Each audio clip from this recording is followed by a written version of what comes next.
Today we are making a special yummy snack. You want to tell them what it is? Homemade cheese crackers. Homemade cheese crackers. What you'll need is 2 cups of flour, 8 tablespoons of butter at room temperature, 16 ounces of sharp cheddar cheese. You can substitute other cheese if you want. Cheddar is just the main kind of cheese crackers are made of. We have half teaspoon of pepper, 1 teaspoon of salt, and we have 3 tablespoons of water. Are you ready to get baking or get mixing? Okay, the first thing we're gonna need is the butter. You wanna hold it over the bowl while I scrape it. Can you turn it kind of sideways like you're trying to dump it?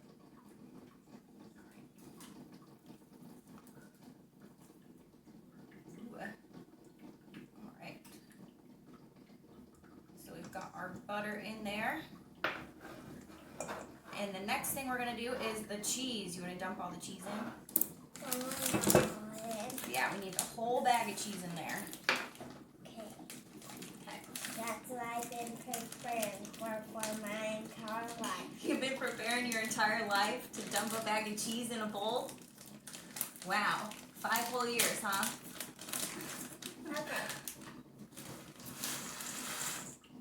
Okay.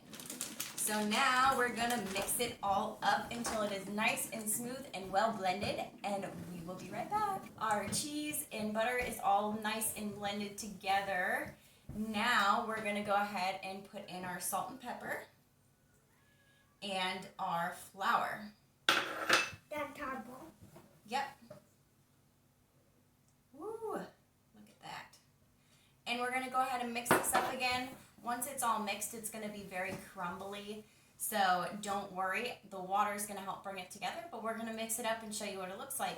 The flour is nice and mixed into our cheese and butter mixture. You can see it's very crumbly and loose, so what we're going to do is we're going to add in our water 1 tablespoon at a time and keep mixing it until it just comes together. It'll still be slightly crumbly, not super sticky, but not too dry to where it's falling apart.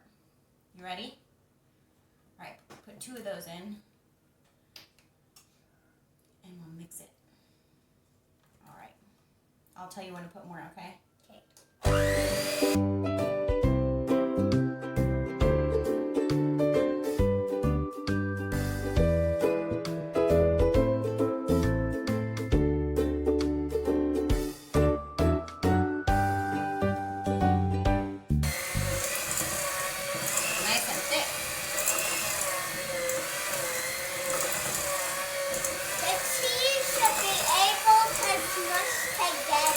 Yeah.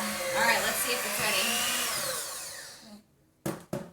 Does it squish together? Yep. Okay. So when it's ready, you'll know because you'll be able to smush it together like this, and it won't get stuck to your hands. See how it's making like a firm, not sticky ball? This is perfect.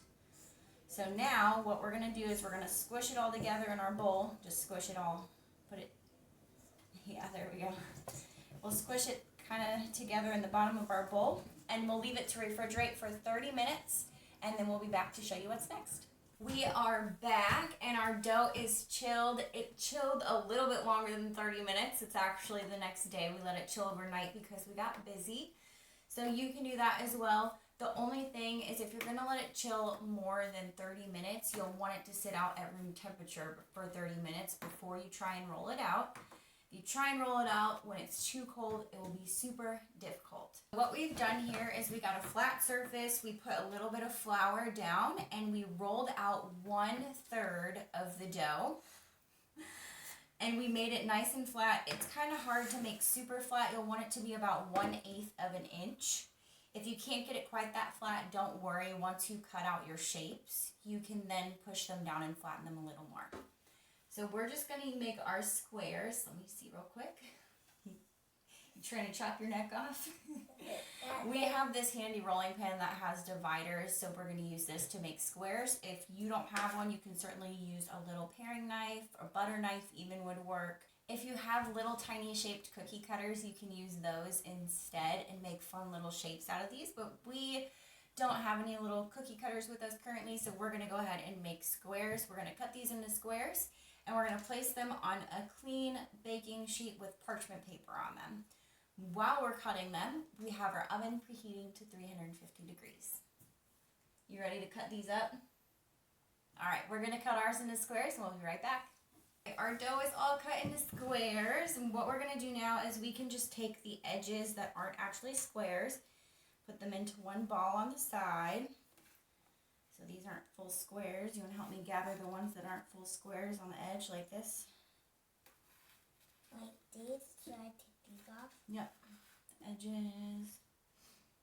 And what we'll do is we'll just combine the edge pieces with the other batches of dough that we have to roll out. Now what we're going to do is we're going to take our little squares, we're going to separate them. They don't expand. When you bake them, they don't expand outward, they expand upward. So you can put them pretty close together here. Is this a full square? Mm-hmm. I don't think this is very good. Okay, we'll use one of the thicker ones then. And see, they're kind of a little thick. When they bake, they're going to puff up to be about twice the size that they are now. So we're going to go ahead, and once we get them all placed on the pan, we're going to go ahead and push them down and flatten them down a little bit more. So we're going to continue doing that.